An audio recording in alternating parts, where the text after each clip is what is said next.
অল্প কয়েকদিনের জীবন। হাম ऐसे रहे या के वैसे रहे, वहां देखना है कि कैसे रहे, हयात दो रोजा का क्या आयशो गम, मुसाफिर रहे जैसे तैसे रहे। এই টাকা পয়সা গুনে লাভ নাই। একটা বাড়ি বাড়লো, আরেকটা বাড়লো, আরেকটা বাড়লো, আরেকটা বাড়লো। আগে একটু নামাজ রোজা করার সময় ছিল, এখন আর নামাজ রোজার টাইম নেই। আগে একটু দোয়া মুনাজাত তেলাওয়াত করা হইতো, এখন ব্যবসার কারণে হয় না। আগে মুখ ভালো ছিল, এখন আর মুখ ভালো না। আগে নিজের স্ত্রী সন্তানের সঙ্গে একটু সময় দেওয়া হইতো, এখন আর তাদেরকে সময় দেওয়া যায় না। কি প্রয়োজন? একটু পাট কমায় দিয়া বন্দিগি শিখেন, ঘর মুখী হন, বউ বাচ্চা নিয়ে থাকেন, এটা লাভবান। আলহামদুলিল্লাহ, আলহামদুলিল্লাহি ওয়া কাফা ওয়া সালামুন আলা ইবাদিহিল্লাযীনা ইসতাফা, আম্মা বা'দ। فأعوذ بالله من الشيطان الرجيم. بسم الله الرحمن الرحيم. رب المشرق والمغرب لا إله إلا هو فاتخذه وكيلا. صدق الله مولانا العظيم. وقال رسول الله صلى الله تعالى عليه وسلم: الحلال بين والحرام بين وبينهما مشتبهات. وقال رسول الله صلى الله تعالى عليه وسلم: دع ما يريبك إلى ما لا يريبك. وقال رسول الله صلى الله تعالى عليه وسلم: من أكل طيبا وعمل في سنة وأمن الناس بوائقه دخل الجنة. أو كما قال رسول الله صلى الله تعالى عليه وسلم. মোহতারাম মুসল্লিয়ানে কেরাম, আমি আল্লাহ পাক রব্বুল আলামিনের পবিত্র কালামের অংশবিশেষ তেলাওয়াত করলাম এবং হযরত রাসূল করিম সাল্লাল্লাহু আলাইহি ওয়াসাল্লামের কয়েকখানা হাদিস শরীফ পাঠ করলাম। আল্লাহ পাক কোরআন শরীফ এবং হাদিস শরীফের কামেল হেদায়েত আমাদের সকলকে নসিব ফরমান। কোরআনে পাক এবং হাদিসে পাকের নূরে আমাদের জীবনকে সুন্দর করার, আলোকিত করার তৌফিক দান করেন। হযরত রাসূল করিম সাল্লাল্লাহু আলাইহি ওয়াসাল্লাম বিভিন্ন সময় বিভিন্ন সাহাবীর আবেদনের প্রেক্ষিতে ছোট ছোট করে আমল বলতেন। এই 2 আমল করো, এই 3 আমল করো, যে এই 2 আমল করবে আমি তাকে তার জান্নাতের জিম্মাদারি নিলাম। কেউ এই 3 আমল যে করবে সে জান্নাতে যাবে। এরকম বেশ অনেক হাদিসে আছে। যেমন আমি যে হাদিস শরীফ পাঠ করলাম, এখানে নবীজি 3টি আমলের কথা বললেন, সাথে সাথে বললেন এই 3 আমল যে করবে সে জান্নাতে যাবে। ইসলামের তো হাজারো আমল আছে, সেগুলোর কি হবে? 3 আমল করেই জান্নাত, 2 আমল করেই জান্নাত। শুধু জবান এবং লজ্জাস্থানের গ্যারান্টি দিলে জান্নাতের গ্যারান্টি? নামাজ, রোজা, হজ, যাকাত, দান, সদকা, সেটার কি হবে? এর অনেক ব্যাখ্যা। এক ব্যাখ্যা হলো যে কমন যে সমস্ত আমলগুলো করণীয় বর্জনীয়, সেটার পাশাপাশি যদি এই 2টা অতিরিক্ত আমল করে, যেটা ইমার্জেন্সি করণীয়, ইমার্জেন্সি বর্জনীয়, সেটা করারটা করার, বর্জনেরটা বর্জনের পাশাপাশি অতিরিক্ত যদি এই 2টা আমলও সে করে, তাহলে সে জান্নাতে যাবে। আরেক সহজ সরল ব্যাখ্যা হলো যে নবীজি তো হাদিসের মধ্যে বলেন নাই কমন আমলগুলো করার পরে যে এই 2টা করবে। নবীজি তো বলছেন এই আমল যে করবে সে জান্নাতে যাবে। কমন এর কথা তো নবীজি এখানে বলেন নাই। তাহলে যেভাবে বলছেন সেভাবেই যদি ধরা হয়, যেমন আজকের হাদিসে আছে, নবীজি ইরশাদ করেন যে ব্যক্তি হালাল খাবে, তার এক ফিকির যে কোনোভাবে আমার রিস্কের মধ্যে যেন আমি কোনো হারাম খাবার গ্রহণ না করি, হারাম সম্পদের মালিক না হই। হারাম খাওয়ার অর্থ হারাম লোকমার, সেটা না। হারাম সম্পদের মালিক হওয়া মানে হারাম খাওয়া। যে হালাল খাবে, ওয়া আমিলা ফি সুন্নাহ, আর সুন্নত মোতাবেক আমল করবে। ওয়া আমিনান নাসু বাওয়াইকাহ, এবং মানুষ তার জুলুম অত্যাচার থেকে নিরাপদ থাকবে। হালাল খাবে, সুন্নত মোতাবেক চলবে, জুলুম অত্যাচার থেকে বিরত থাকবে। 3 আমলের পরে নবীজি বলেন দাখালাল জান্নাহ, সে সোজা জান্নাতে প্রবেশ করবে।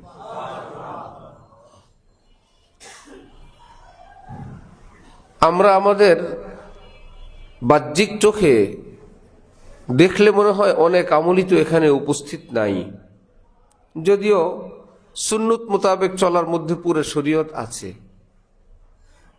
সেটা তো ব্যাখ্যা।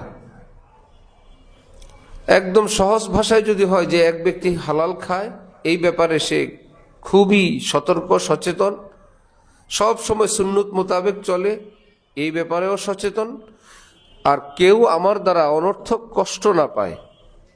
অনর্থক শব্দ, নিজের সন্তানকে শাসন করতে হলে সে তো কষ্ট পাবে, কথা তো ছিল কাউকে কষ্ট দিবে না।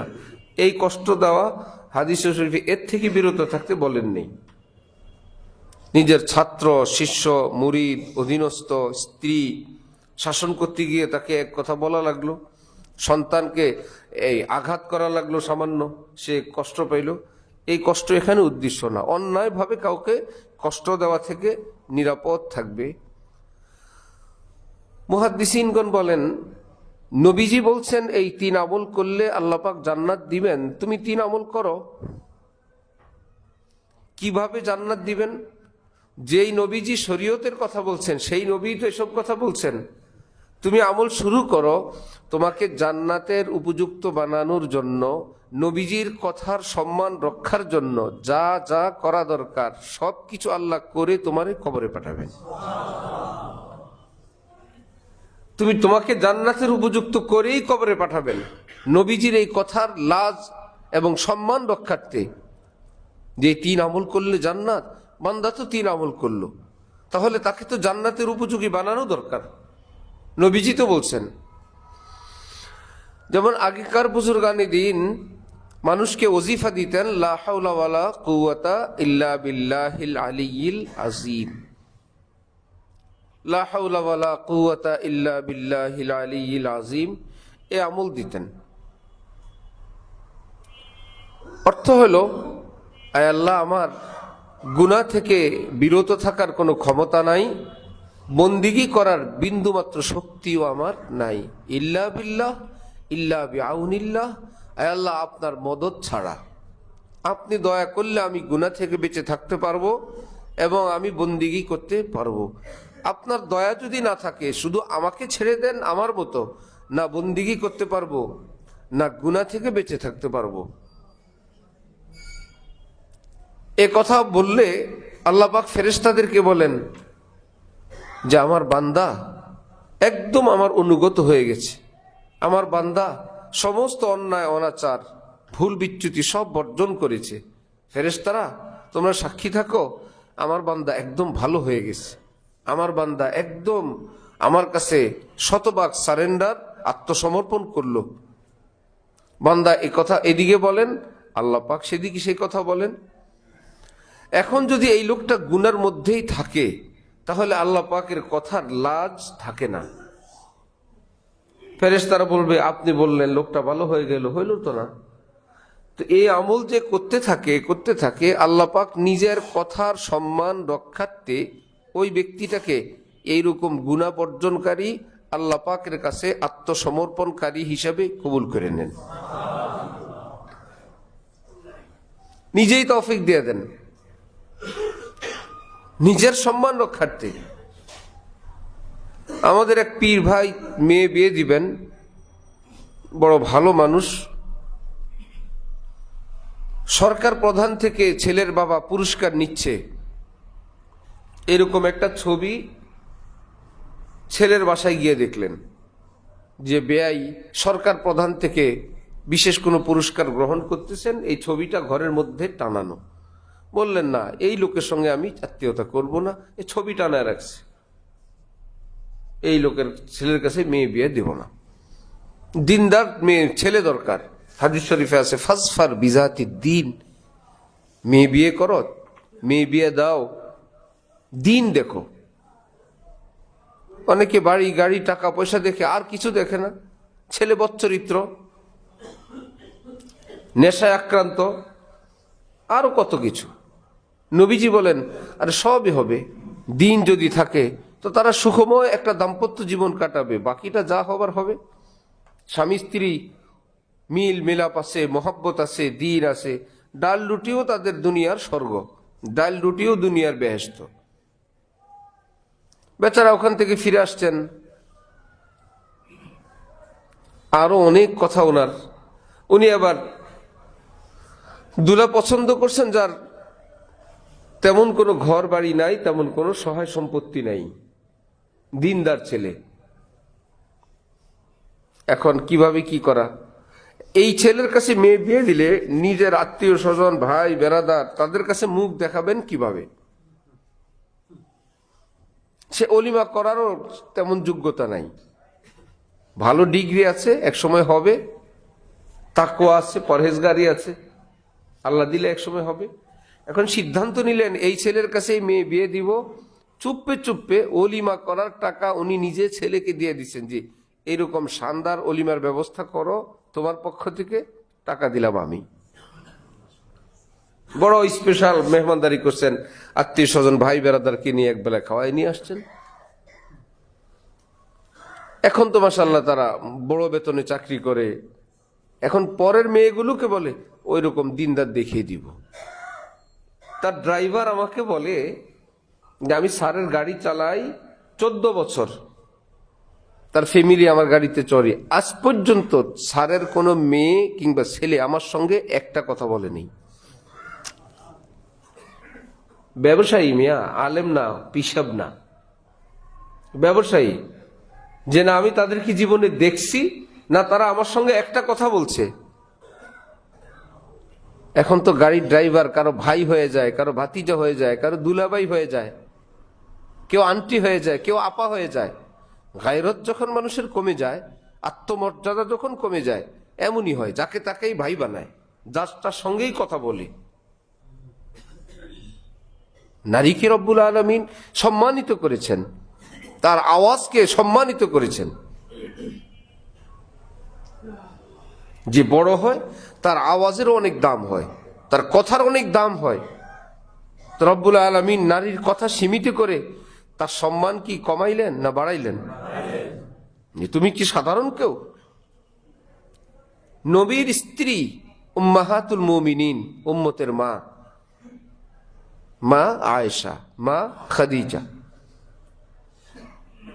এমন মা এই পৃথিবীর মুখের মা না। কেউ যদি দুনিয়াতে কাউকে মা ডাকে এমনি মা না, ঘটনা কবে আব্বা যদি মারা যায় ওই রকম মুখের মা, যে ওই রকম মারে বিয়ে করা যায়।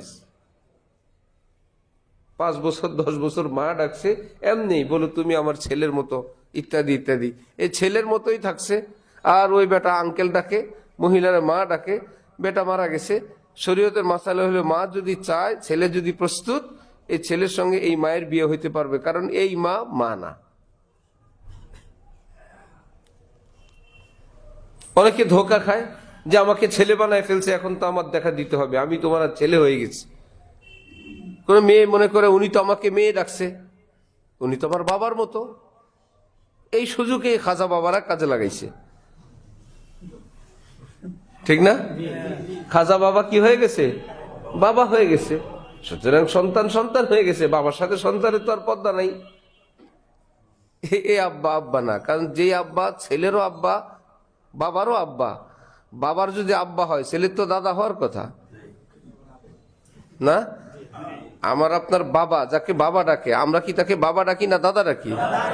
খাজা বাবা তো সবাই বাবা ডাকে, বুঝতে হবে এই বাবা বাবা না। হ্যাঁ, বাবা এই দিক থেকে লাইন করে নিছে, যেহেতু বাবা ডাকছে এখন আর পর্দা নেই, বেপর্দা হয়ে গেছে। আল্লাহ উম্মতকে হক বুঝার তৌফিক দান করেন। তো এইরকম মুখের বাবা, সমাজের বাবা, আমাদের কুমিল্লা চাঁদপুরে আছে উকিল বাবা। আরে বাবা, উকিল বাবা কি? উকিল হয় কোথায়? উকিল অর্থ প্রতিনিধি। আদালতে বলে না উকিল কি বলে? আমার মক্কেল এই কথা করছে, আমার মক্কেল এই কাজ করছে, এটা করে নাই। মক্কেল মানে আরবি শব্দ মুআক্কিল, যিনি আমাকে উকিল নিয়োগ দিলেন, আমি যার প্রতিনিধি। মুআক্কিল, মক্কেল বলে জানে না নিজেরাও, শুনতেও খারাপ লাগে। আমি তোরে পয়সা দিয়ে উকিল বানাইলাম, আমার নাম রাখলি মক্কেল। বলে আমার মক্কেল স্যার কিছু করে নেই। আরে মক্কেল না, মুআক্কিল, যিনি আমাকে উকিল নিয়োগ দিলেন, আমি যার মুখপাত্র, যার পক্ষ থেকে আমি কথা বলবো, মুআক্কিল। যাই হোক, আদালতের ভাষণ মক্কেল হয়েছেন পয়সা দিয়ে, হন গিয়ে। তো কোথায় লাগবে? যে বলতে পারে না তার জন্য কি লাগবে? উকিল লাগবে।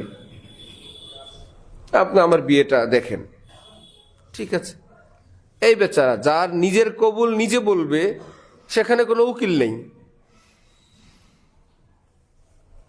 মেয়ের বিয়ে যদি সে তার বাবাকে বলল, পারমিশন দিল, এবার মেয়ের পক্ষ থেকে যদি বাবা প্রস্তাব দিল, যেমনটা আমাদের দেশে হয়, যে মেয়ের সামনে থেকে, মেয়ের থেকে পারমিশন নিয়ে আসে, এনে এবার ইস্তেমার ময়দানে বলে আমার মেয়েকে আমি বিবাহ দিলাম। মেয়ে বলছে আমি বিবাহ বসলাম না, বাবা বলল, বাবা, চাচা, মামা, আমার ভাতিজিকে আমি বিবাহ দিলাম। এইবার যে ভদ্রলোক রেডি হয়ে আছেন উনি বললেন আমি কবুল করলাম। কবুল করলেন যাকে, তাকে কি সরাসরি না উকিলের মাধ্যমে? কে হইলেন উকিল? অভিভাবক। এখন যদি একদম প্রাপ্তবয়স্কা মেয়ে যদি এরকম কাউকে বলে আপনি আমাকে একটা ভালো জায়গায় বিয়ে দিয়ে দেন, আমার বাবা নাই, চাচা নাই, ওই লোক তার মেয়ের পক্ষ থেকে ভালো একটা ছেলে দেখে বিয়ে দিয়ে দিলে, যে আমার এরকম খাদিজা, পিতা মরহুম অমুক, বাড়ি অমুক জায়গায়, এত টাকা মোহরানার এওয়াজে আমি এই আব্দুর রহমান তোমার নিকট বিবাহ দিলাম। আব্দুর রহমান যদি বলে আমি কবুল করলাম, বিয়ে হয়ে যাবে। তাহলে এই ভদ্রলোক হলেন কি? উকিল। এই যে ওকালতি করলেন, যার বাবা নাই, এত সত্ত্বেও ওই মেয়েটার সঙ্গে ওনার দেখা দেওয়া জায়েজ নেই। ওই মেয়েটার সঙ্গে দেখা দেওয়া কি নাই? এতটা জায়েজ নাই, যার কাছে বিয়ে দিছিল ঘটনাক্রমে অ্যাক্সিডেন্টে সে আব্দুর রহমান মারা গেছে। এই উকিল আব্বা যদি বলে তাহলে আমি বিয়ে করে নেই, শরীয়তে বলছে ঠিক আছে, জায়েজ আছে। তাহলে উকিল বাপ না, উকিল বাপ কি না? অথচ কোত্থেকে একটারে ধরে নিয়ে আসে, বিশেষ করে এলাকায় প্রভাবশালী, একটু টাকা পয়সা আছে, একটু হাত খোলা, এই বেটা যে কত জায়গার উকিল বাপ। ঈদ আসলে, রোজা আসলে বলে আমার মোট হিসাব নাই, আমি যে কত উকিল দিছি জীবনে, জোর করে ধরে। এটা কি? এটা আনুষ্ঠানিকতা। এই যে বিয়ে হবে, উকিল ছাড়া কেমনে হবে? তাও অপরিচিত একজন, পাড়ার, মহল্লার। এইবার মেয়েটা পদ্মানিসীন, দিনদার, পরহেজগার, মাদ্রাসা পড়ুয়া, যেহেতু উনি উকিল বাপ হয়ে গেছে, শ্বশুরকে আব্বা ডাকবেন, আর নতুন আরেকজন আব্বা তৃতীয় বাইরেছে। আগে ছিল এক আব্বা, বিয়ের কারণে আজকে আবার নতুন দুই আব্বা বাইরেছে, একজন উকিল আব্বা, আরেকজন কি আব্বা? শ্বশুর আব্বা। এখন এই পদ্মানিসীন মেয়েটা ওখানে গিয়ে মুখ খোলে। যেমন আমাদের যে মেয়েরা পর্দা করে আমাদের দেশে, হজে উমরায় যাওয়ার সময় দেখা গেছে মুখ খোলা। কি ব্যাপার? মহিলাদের এহরাম হলো চেহারায় কোনো কাপড় লাগতে পারবে না।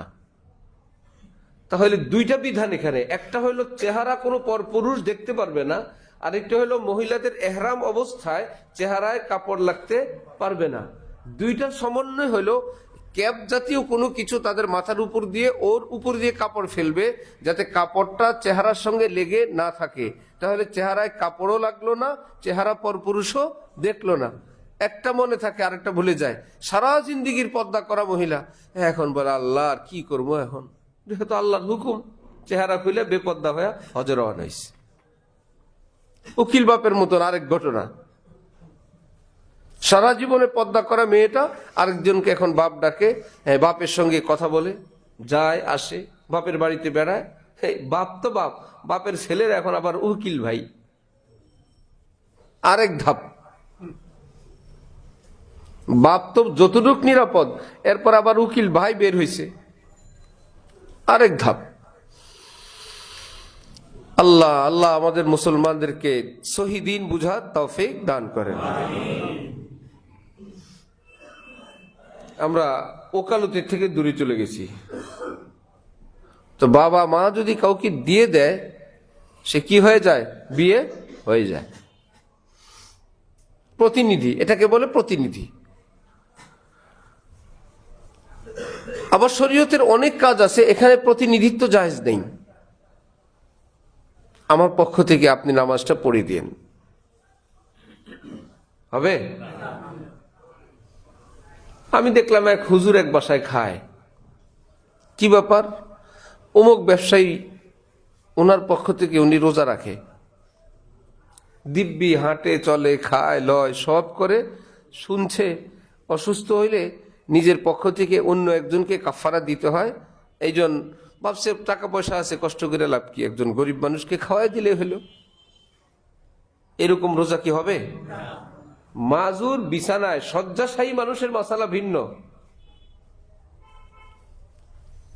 মসজিদের পাশে নারিকেল গাছ, গাছে উঠলো, গাছ থেকে ডাব নারকেল পারলো, পেড়ে মসজিদে এসে চেয়ারে বসে নামাজ পড়ে।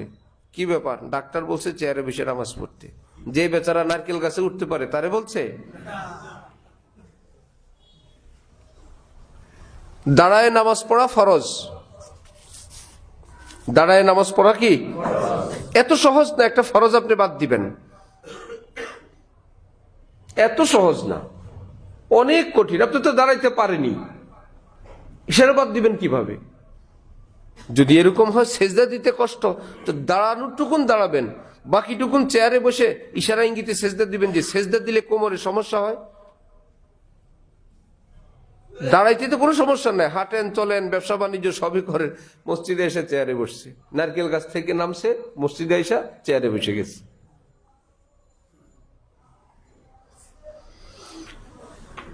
আল্লাহু আকবার। মান আকালা তাইয়িবান ওয়া আমিলা ফি সুন্নাহ, নবীজি বলেন যে ব্যক্তি হালাল খাবে। শুনতে খুব সহজ, হালাল খাবে, আমরা তো হালাল খাই। শুধু এইটুকুন হলো, এই মালটা একজন থেকে ধোকা দিয়ে কেনা হয়েছে, প্রতারণা করা হয়েছে, মিথ্যা বলা হয়েছে, তাহলে এটা শরীয়তের দৃষ্টিতে যে ফ্রেশ থাকা দরকার, হালাল হওয়ার জন্য যে নূরওয়ালা হওয়া দরকার, সেটা তার মধ্যে বাকি থাকে নাই। মিথ্যা, ধোকা, প্রতারণা, অন্যায়, ভালো বলে পচা মাল দিয়ে দিলাম, দূষী মাল দিয়ে দিলাম, 1 নম্বর বলে 2 নম্বর মাল দিয়ে দিলাম। যেমন বিভিন্ন পাড়া মহল্লায় হালাল খাওয়ার লোক আছে, যখন যে সরকার আসে সেই সরকারের লোকেরা, যুবকরা বলে হারাম খাই না, ইটা বালু রড সিমেন্টের ব্যবসা করি। এমন ব্যবসায়ী করে ওই মহল্লায় অন্য কোনো ট্রাক আর ঢুকতে পারে না, উনি নাকি ব্যবসা করে হালাল ভাবে খায়। ইটার গাড়িতে ইটা কয়টা আছে গনাও যাবে না, রড টনে কতটুকু আছে এটাও হিসাব করা যাবে না, সিমেন্টের বস্তা 5 টাকা 10 টাকা বেশি ধরলেও কিছু বলা যাবে না। ওনারা বলবে আমরা ব্যবসা করে খাই, ব্যবসা তো শরীয়তে জায়েজ। এরকম কাউকে ব্ল্যাকমেইল করে, কাউকে আটকায় ব্যবসা করে খাওয়া কি জায়েজ না হারাম? উনি জানে যে ব্যবসা করে খাওয়া হালাল। কেউ আছে ডিশের ব্যবসা করে, ডিশের লাইন সংযোগ দেয়, উনি ব্যবসা করে, ব্যবসা করা কি সুন্নত। আপনাকে কেরানীগঞ্জের এক লোকের ঘটনা আমি বহু জায়গায় বলি। সাদা জামা, লাল দাড়ি, ইস্ত্রি করে ঘুরে ফিরে খায়। সবাই বলল কি ব্যবসা করেন? আসি আল্লাহ ডাকছে। ভাই কি করেন? আমরা ফলওয়ালা করে গাড়িতে নিলে দেখি ফল বেচতেই থাকে, বড় দানা ছোট দানা, এই ক্রাউন হয়েছে, এই হানি হয়েছে, শুনতে শুনতে আমগো মুখস্থ হয়ে গেছে। এই আফ্রিকা, এই মিশর, কে কি করে তার সঙ্গে থাকলে অনুমান হয়। আরেক কাঠওয়ালা আছে ফরাজগঞ্জের, ওনার সঙ্গে থাকলে এই কাঠ শুরু হয়ে গেল, এত কেবি অত কেবি, টিকচম্বল গামারি।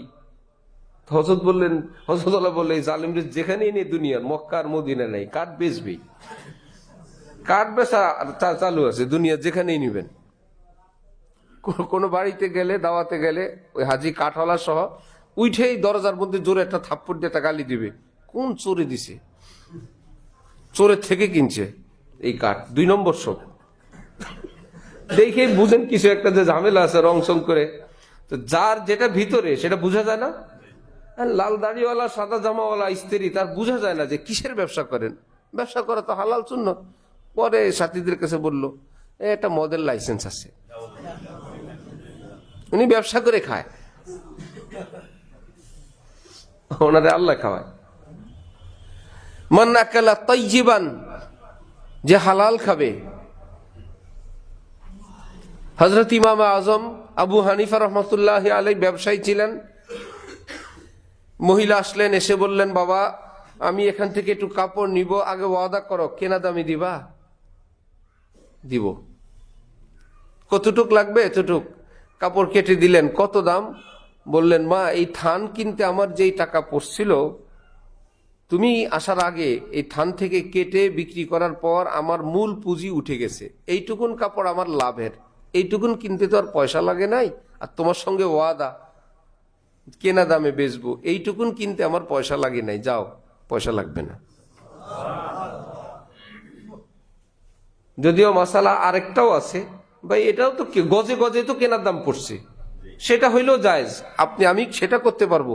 কিন্তু উনি ধরছেন আরেক লাইন, উদ্দেশ্য মহিলাটাকে কাপড় দান করে দিবেন, যে বললেন এই থান কিনতে যত টাকা পড়ছিল, খরচ হয়েছিল, ওটা আমার উঠে গেছে, এখন আমার লাভের টুকুন আছে, এটা এইটুকুন কিনতে আর টাকা লাগে নাই, সুতরাং ওয়াদা যেমন কাজও তেমন। বিশাল বড় লট কাপড়ের, এক ভদ্রলোক কাপড়ের দাম বলে গেছে, ইমামে আজম রাজি হন নাই। বিয়ে শাদীর মতন হইল ইজাব কবুল, ব্যবসায়ও ইজাব কবুল আছে। বিয়ে শাদীতে আছে ইজাব কবুল, প্রস্তাব দিলে বিয়ে হয় না, কবুল বললে হয়ে যায়। ব্যবসাও কেউ প্রস্তাব দিবে আর অপরজন যদি কবুল বলে, আমি নিলাম, হয়ে গেল।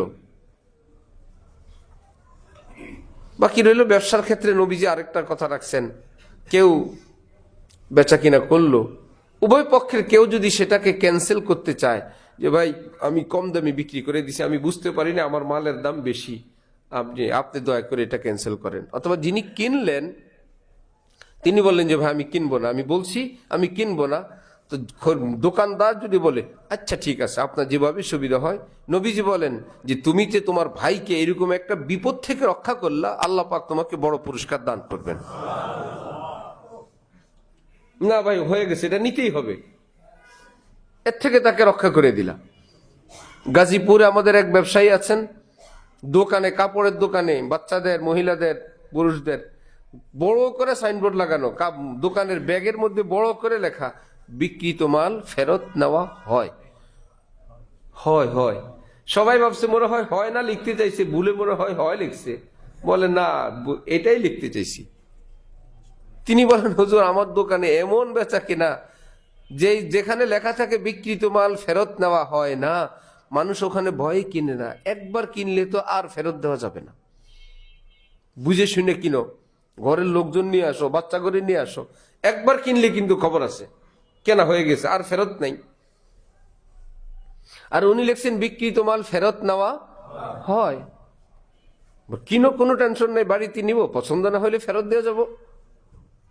একসময় আমি আমার শায়েখের বাজার করতাম, হযরতের বাচ্চাদের, এখন কি মুশকিল, বাজার সদাই এনে দিলাম, এখন মাঝে মাঝে পছন্দ হয় না, মাঝে মাঝে পছন্দ হয়, দোকানদার চেনে না, এখন কেমনি কি। তো আমরা বুদ্ধি করতাম যে ভাই এই কাপড়গুলোর যত দাম আমি আপনাকে দিয়ে যাই, আপনি আজকের বিক্রিতে উঠাবেন না,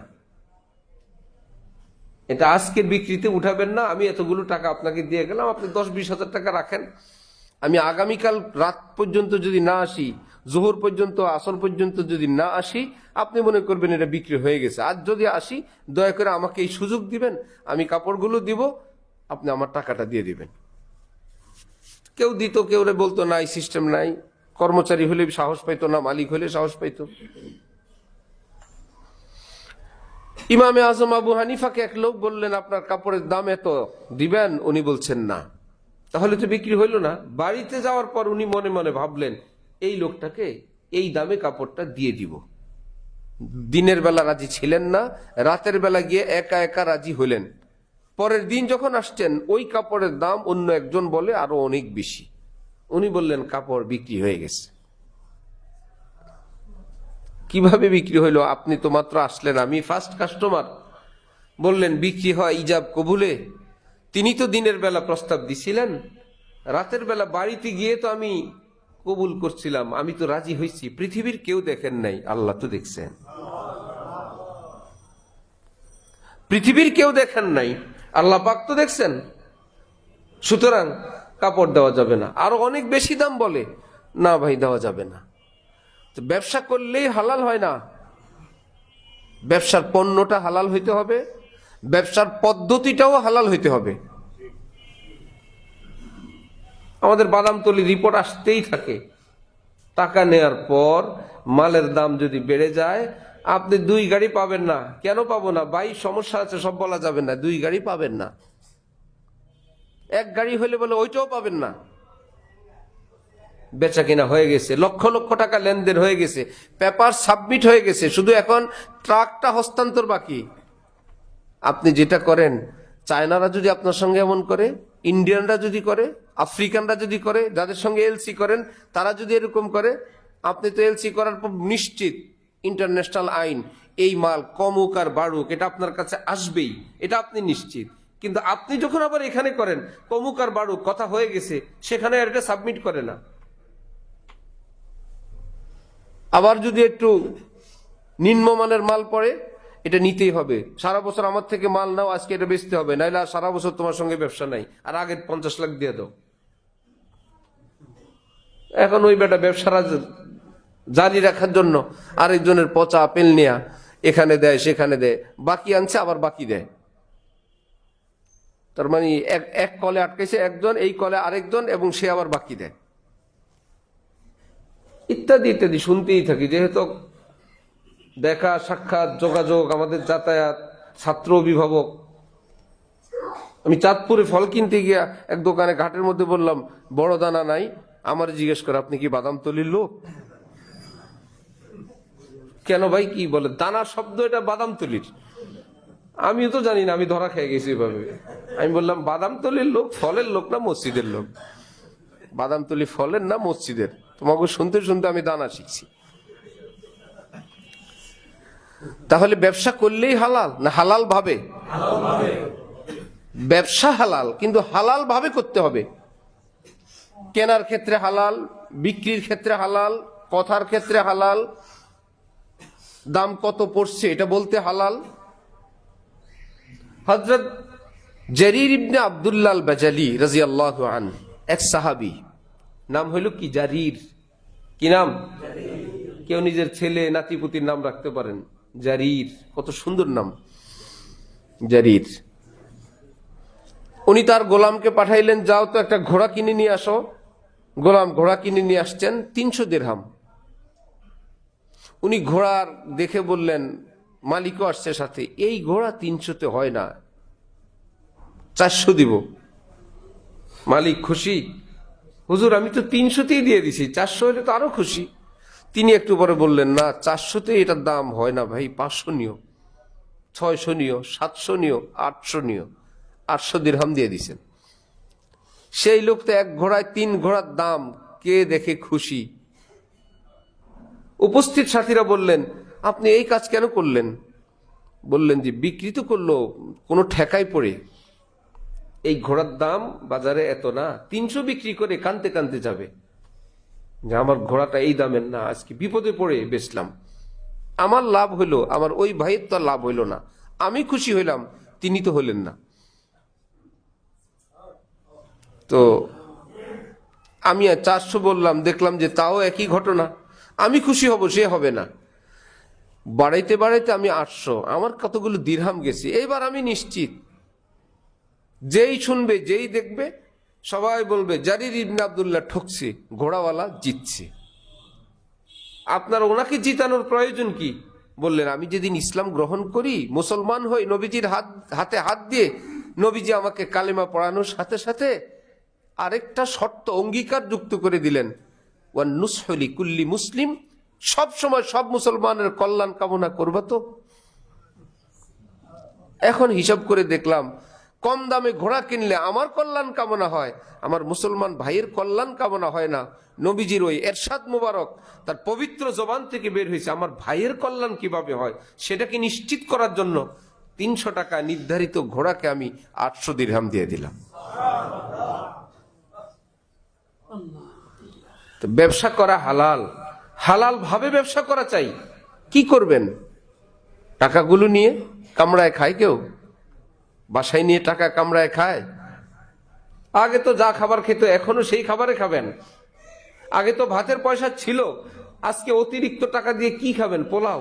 আগে পোলাওর পয়সা ছিল, আজকের অতিরিক্ত টাকা দিয়ে এরপরে কি খাবেন? আরো স্পেশাল, সেই স্পেশাল আগেও ছিল, আজকের অতিরিক্ত টাকা দিয়ে কি খাবেন? শুধু তাকায় থাকবেন। ব্যাংকের অফিসারদের মতন টাকা গুনবেন আর টাকা দিবেন। এই বেচারারা কি বড় লোক? ব্যাংকের কাউন্টারে যারা বসে এরা কি সব কোটিপতি? কেন? কোটি কোটি টাকা লেনদেন করে, এরা কোটিপতি না। এ চায় এ লেন দেন, লেন কিছু দেন কিছু, গুনতে থাকে, এগুলো আমার না ভাই টাকা। তো আপনি একটা অফিস খুললেন, কিছু আপনি নেন মানুষ থেকে আর কাউকে দেন, নেন আর দেন। আপনি যা ছিলেন তাই, আপনি আপনার নাম রাখলেন বড় লোক। এর মধ্যে হারাম হওয়ার কারণে প্রতিদিন কিছু মামলা, গরিব ঠকার কারণে কিছু মামলা, কারো চোখের পানির কিছু মামলা, কারো উপর অত্যাচারের মামলা, সুদ ঘুষের মামলা, মিথ্যা ধোঁকা প্রতারণার মামলা। এর চাইতে আরো কম ব্যবসা ভালো ছিল না? হালাল ভাবে নিয়ে বসে থাকবেন। যে ভদ্রলোক মেয়ে বিয়ে দেওয়ার কথা বলছিলাম, নিজের পয়সা দিয়ে অলিমা করে, সেই ভদ্রলোকের কাপড়ের ব্যবসায়ী, নিয়ম হলো কোনো পাওনাদার ওনার অফিসে আসতে পারবে না। এই জন্য আপনি আমাকে বাকি দিলেন, আবার আপনি আমার অফিসে আসবেন? আপনার কি কোনো ভুল হয়েছে? কে কার কাছে ঠেকা, কে কার কাছে কৃতজ্ঞতা প্রকাশ করবে? আপনি আমাকে মাল দিলেন বাকিতে, আমি আপনার মাল বিনা পয়সা বিক্রি করে লাভ করলাম অথবা করব, আপনি কিংবা আপনার প্রতিনিধি আবার আমার দুয়ারে আসবে না আমি আপনার দুয়ারে যাব? আপনি কি ভুল করে ফেললেন? আসতে হবে না, ওয়াদা মতো সময় মতন টাকা আমি দিয়ে আসবো। আপনি বাকি দিলেন, এটাই তো ihsan। আবার আপনাকে ঘুরাবো আমি? আসলে দেশের অবস্থা কি? মালিক গেলে, মালিক হোক আর প্রতিনিধি হোক, আপনাদের কোনো আকল জ্ঞান নাই। আজকে আসছেন, আজকে কি বার জানেন না, গতকাল কি দিন গেছে জানেন না, আকাশের অবস্থা দেখেন না, দেশের অবস্থা বুঝেন না। ওই নাকি ওই বেটাটা এই লোককে মাল বাকি দিয়ে নাকি ব্যাকল হয়ে গেছে। আকল টাকল যা ছিল আজকে টাকার জন্য আসার পর কি হয়ে গেছে? ব্যাকল হয়ে গেছে। মাল যখন বাকি দেয় তখন আকল ভালোই ছিল।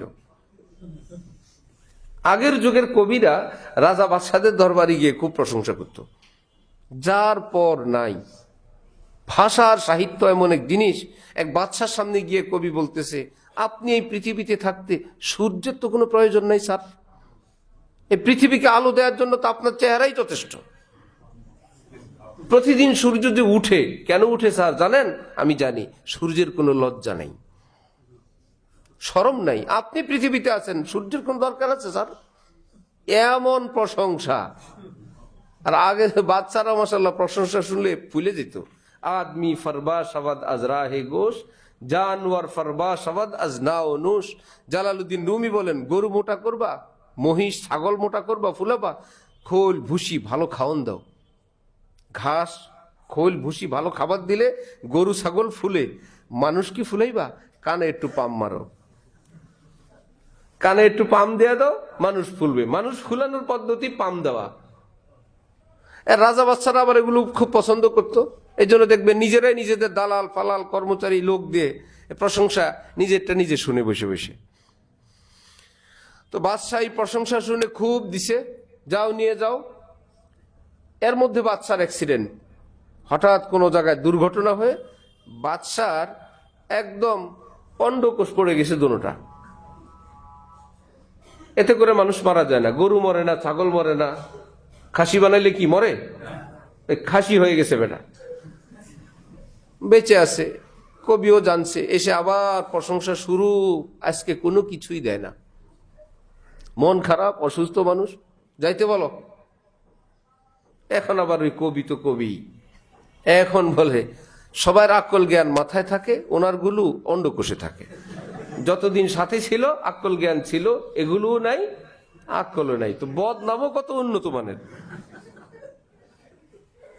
কারো থেকে বাকিতে মাল নিবে, তাকে ভাই বলে, আব্বা বলে, চাচা বলে, চোখের পানি, ফকির, মিসকিন, গরিব, পেটে ভাত নাই, বাচ্চারা খাইতে পায় না। এটা হলো প্রথম ধাপ। কোনো না কোনো ভাবে তার থেকে কিছু কার্টুন, কয়টা গাড়ি নেওয়া দরকার। যখন নেওয়া হয়ে গেছে, শিল্পী এখন আরেক রকম হয়ে গেছে। এখন আর কবি আগের মতো নাই। আপনার আকল নাই, আপনার মালিকের আকল নাই। তো ওই ভদ্রলোক নিজে দিন তারিখ অনুযায়ী টাকা পাঠিয়ে দেন। যদি দিতে না পারেন, আগে থেকে একদিন 2 দিন আগে বলেন, সরি আমরা ওই দিন দিতে পারবো না, আমাদের আর 2টা দিন লাগবে, দয়া করে দেন। নবীজি বলেন, এইরকম ঋণগ্রস্ত, বিপদগ্রস্তকে যে একটু টাইম বৃদ্ধি করে সহজ করে দেয়, আল্লাহ তার উপর সহজ করে দেন। তুমি তোমার বাইরে একটু সময় বৃদ্ধি করলা, একটু সুযোগ দিলা, আল্লাহ তোমাকে সুযোগ দিবেন। মানাকালা তাইয়িবান, নবীজি বলেন যে হালাল খায়, তাহলে হালাল খাবে কিভাবে? হালাল ভাবে। হালাল খাবে। আমাদের হযরত ঢালকানগরের হযরত আলার নিকট এক কর্মচারী আমার সামনে ফোন দিলেন যে, হযরত আমি চাকরি করি, কিন্তু ব্যস্ততা এমন না, কাস্টমার ফাঁকে ফাঁকে আসে, আমি কি তেলাওয়াত করতে পারবো অফিসে বসে? হযরত বললেন, এই টাইমটা তো মালিকের কাছে বিক্রি করা। এই টাইমের বদলায় তুমি টাকা নাও না? নেই। এটা মালিকের কাজের জন্য বিক্রি করা, এটা তোমার ইবাদতের টাইম না। ফরজ ইবাদত করতে পারবা, মালিকের পারমিশন, অনুমতি থাকার না থাক, আমি ফরজ করব, লাগলে চাকরি ছেড়ে দিব। কেন? তুমি যখন কোরআন শরীফ তেলাওয়াত করতে থাকবা, চোখ বন্ধ করে কোরআন শরীফ খুলে যেভাবেই করো, তোমার ডিউটি ছিল মালিকের মাল সেল করা, কাস্টমারের মনোযোগ আকর্ষণ করা। তুমি যখন তেলাওয়াত করবে নিচের দিক তাকায়, যে পাশ দিয়ে যাবে ভাবলে বেচারা তেলাওয়াত করে, ডিস্টার্ব করে লাভ নাই, আরেক দোকানে যাই। ঠিক না ভাই? কোরআন শরীফ তেলাওয়াত করে আমি কি জাহান্নামে যাব? এই মাল মার্কেটে অভাব আছে, উনি তেলাওয়াত করুক। তাহলে তেলাওয়াতটা উসিলা হবে কিসের? কাস্টমার ভাগানোর। মালিক কি তোমারে কাস্টমার ভাগাইতে চাকরি দিছে? বৈশা বৈশা কেউ যাতে না আসে, তাহলে বাহ্যিক ভাবে তেলাওয়াত, কিন্তু রেজাল্ট হবে তোমার খরিদ্দার খেদানোর একটা উসিলা হয়েছে। এইরকম লম্বা ইবাদত পারবা না। চোখ মুখ সব ডিউটি ঠিক রেখে মাঝে মাঝে দোয়া দুরুদ ইস্তেগফার পড়ো, গুনাহ না হয়, নিজের খেয়াল রাখো। চাকরি করলেই হালাল হয়ে যায় না। টাইম এতটা থেকে এতটা, ওই হিসাবে বেতন। তা আমি তো সেই টাইম ছিলাম না, আমি বেতন কেমনে নেই? মালিক যদি দয়া করে দেন দিবেন। আর আমি যদি বলি, না স্যার আমি তো এতদিন এইটুকুন ছিলাম না, আমি তো ডিউটিটা করতে পারি না, আমার এইটুকুন কম দেন, মালিক যদি বললো দেন। আরে কম দেন এই কথা বলতে পারার লোকটাই তো নাই। তাহলে চাকরি করলেই কেবল হালাল হয়ে যাবে না, সে দায় দায়িত্ব ঠিক মতো পালন করা ওয়াজিব, শরীয়তে করতেই হবে, এটা নফল না। এখন মালিকের নিকট কর্মচারী, কর্মচারীর নিকট মালিকরা জিম্মি। এক এক বিভাগে যে যেখানে কর্মচারী ধমক দেয় মালিকরে, ব্যবসা করি, চাকরি করি, হালাল ভাবে খাই। আল্লাহ আমাদেরকে তৌফিক দান করেন। ওয়া আমিলা ফি সুন্নাহ, দ্বিতীয় আমল। প্রথমটা হালাল খাওয়া, দ্বিতীয়টা সুন্নত মোতাবেক আমল করা। চেষ্টা করবো ইনশাআল্লাহ। অল্প কয়েকদিনের জীবন, হাম ऐसे रहे या के वैसे रहे, वहां देखना है कि कैसे रहे, हयात दो रोजा का क्या आयशो गम, मुसाफिर रहे जैसे तैसे रहे। এই টাকা পয়সা গুনে লাভ নাই। একটা বাড়ি বাড়লো, আরেকটা বাড়লো, আরেকটা বাড়লো, আরেকটা বাড়লো। আগে একটু নামাজ রোজা করার সময় ছিল, এখন আর নামাজ রোজার টাইম নেই। আগে একটু দোয়া মুনাজাত তেলাওয়াত করা হইতো, এখন ব্যবসার কারণে হয় না। আগে মুখ ভালো ছিল, এখন আর মুখ ভালো না। আগে নিজের স্ত্রী সন্তানের সঙ্গে একটু সময় দেওয়া হয়তো, এখন আর তাদেরকে সময় দেওয়া যায় না। কি প্রয়োজন? একটু পাট কমাই দিয়া বন্দিগি শিখেন, ঘরমুখী হন, বউ বাচ্চা নিয়ে থাকেন, এটা লাভবান। ওয়ামিলা ফি সুন্নাহ, হালাল খাওয়া, সুন্নত মোতাবেক আমল করা। 2, ও আমিনান নাসু বাওয়াইকাহ, মানুষকে শতভাগ নিরাপদ করা। আমি অত্যাচার করব না, তোমরা নিশ্চিত। আর মানুষও বলবে উনি জুলুম করবে না, 100 ভাগ নিশ্চিত। উনি মরতে পারে, ঠকতে পারে, ক্ষতবিক্ষত হইতে পারে, উনি অত্যাচার করবেন না। নবী বলেন আমিনা, লোকেরা যদি নিশ্চিত হয় তোমার অত্যাচার থেকে, উনি অত্যাচার করবেন না, তোমার চরিত্র এমন। আবার তুমি চলো সুন্নত মোতাবেক, খাও হালাল, আমি গ্যারান্টি দিলাম দাখালাল জান্নাহ, তুমি জান্নাতে প্রবেশ করবে। 3 আমল কেমন ইনশাআল্লাহ? হালাল খাওয়া, সুন্নত মোতাবেক চলা, আর জুলুম অত্যাচার থেকে বিরত থাকা। আল্লাহ আমাদেরকে তৌফিক দান করেন।